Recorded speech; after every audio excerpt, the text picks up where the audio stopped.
So heledd dancer dwi'n byw yma yn Tan Y Fordd, hefo ngŵr Philip a bachgen bach o'r enw Will. Nathon ni symud yma nôl yn 2019, fferm defyd a beef ydyn ni. So, da ni yn cynhyrchu cig. Da ni yn trio gwneud pethau chydig bach o wahanol yma yn Tan Y Fordd, lle da ni yn cynhyrchu cig i bobl lleol. Da ni'n defnyddio lladd-dy lleol hefyd ar gyfer y broses. Da ni'n gwerthu bocsys cig, so gwerthu beef, Highland beef, a da ni'n gwerthu cig moch. Da ni ddim yn tueddol i wneud cig oen, mae yna bobl eraill yn yr ardal yn wneud cig oen.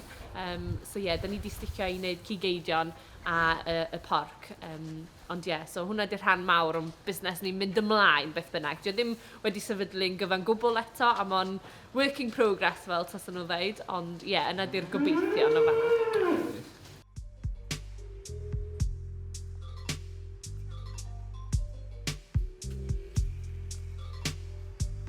Ni sefydlu'r busnes oherwydd mae Phil yn gweithio llawn amser ar fferm arall. Oedden ni'n gweithio ar fferm hefyd fy hun, ac yn anffodus nes i frifo nghefn, ond ar ddiwedd y dydd yn breuddwyd ni oedd ffermio, ac oedden ni'n lwcus iawn bod y fferm yma wedi dod fyny ar rhent gan y cyngor yn ôl yn 2019. So just gwireddu breuddwyd ydyn ni, really, o beth oedden ni'n dau really eisiau wneud. Ffodus iawn, really, bod ni wedi gallu bod yn llwyddiannus, really, a cael y fferm. Mae yna gymaint o bobl eisiau'r fferm, oedden ni'n lwcus iawn i fod yn y rai nath lwyddo ar y diwedd, really. So, gwireddu breuddwyd ydyn ni dau yma, fyswn ni'n mynd newid dim byd am bod yma.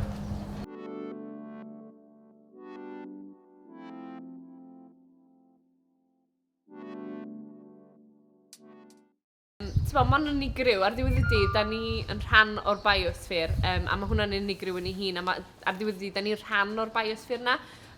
Falle bod ni ddim yn defnyddio y ffaith bod ni yn rhan o'r biosffer digon.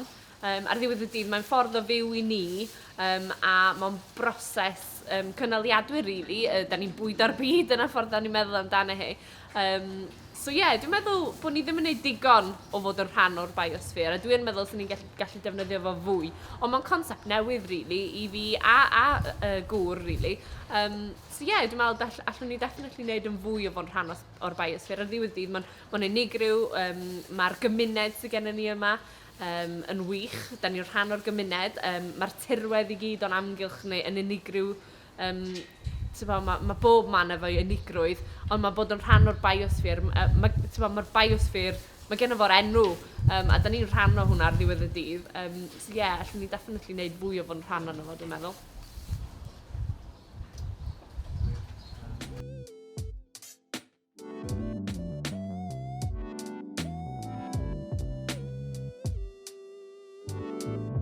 Ar rhan busnes ffermio, dwi'n meddwl y peth anoddaf i ni ydy pethau mynd yn anghywir, pethau mynd yn wrong o hyd.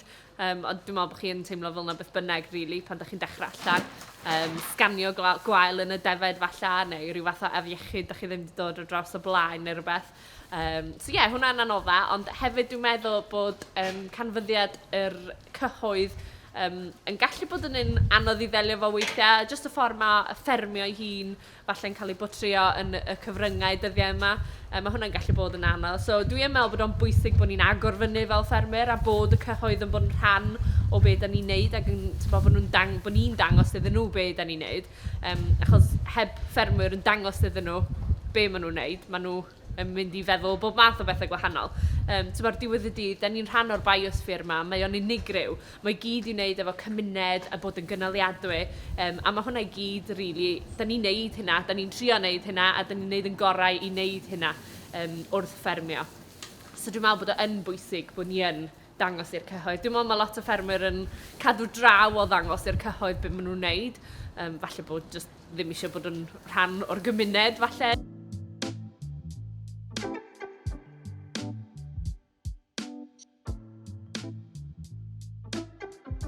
So, sy'n ni'n licio bod yn ganlyniadwy yma'n amlwg yn mynd ymlaen. Mae yna lot o pethau newydd yn digwydd yn y byd amaeth, a canlyniadwy ydy un o'r pethau mwy o pwysig, dwi'n meddwl, yn mynd ymlaen yn y diwydiant. So, mae'n bwysig bod ni yn canolbwyntio ar hynna hefyd, ond mae eisiau ffarmio yn amgylcheddol hefyd, dwi'n teimlo hefyd, a mae hwnna'n bwysig.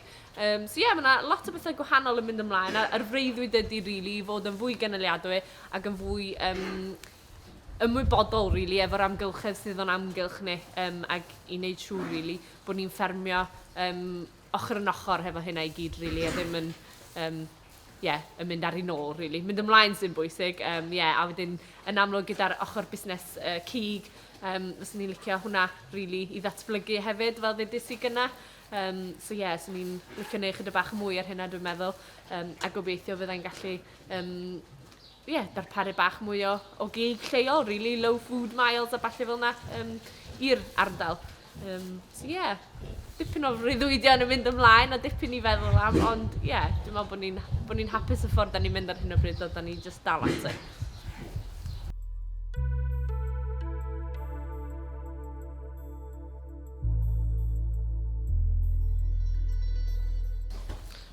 So, top tips fi falle fysa just, un o'r pethau fysa gŵr yn dweud ydy just go for it. Dim byd i golli, da ni yn rhan pwysig o'r ardal, a mae pawb yn rhan pwysig o'i ardal, a pawb yn cefnogi gilydd. Mae hynna'n peth arall, just gwybod bod bobl eraill o gwmpas i helpu, o hyd gofyn os oes angen, dwi'n teimlo. Da ni wedi dechrau ffarmio, ddim ond gofyn am bach o help os da ni angen help. Dwi'n meddwl bod hwnna'n bwysig, ac ar ddiwedd dydd, da ni'n rhan o gymuned, da ni'n rhan o'r biosphere unigryw yma.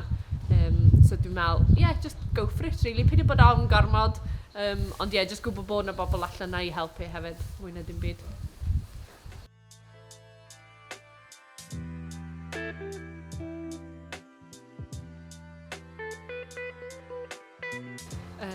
I fi, y biosphere ydy, mae'n unigryw, mae'n gymuned unigryw, mae'n bod yn rhan o gymuned, a dwi'n meddwl yn mynd ymlaen, mae bod yn rhan o gymuned cynaliadwy, dwi'n meddwl hefyd, a ffarmio'n amgylcheddol eto, mae hwnna i gyd, dwi'n meddwl, o fewn y biosphere, a'n rhywbeth da ni yn edrych i wneud o'r fel busnes. Brawddeg byr, fi fysa just bod yn unigryw, mae'n rhan o unigryw a cymuned, really, ydy'r pethau i ni, yn ein lleoliad ni, beth bynnag.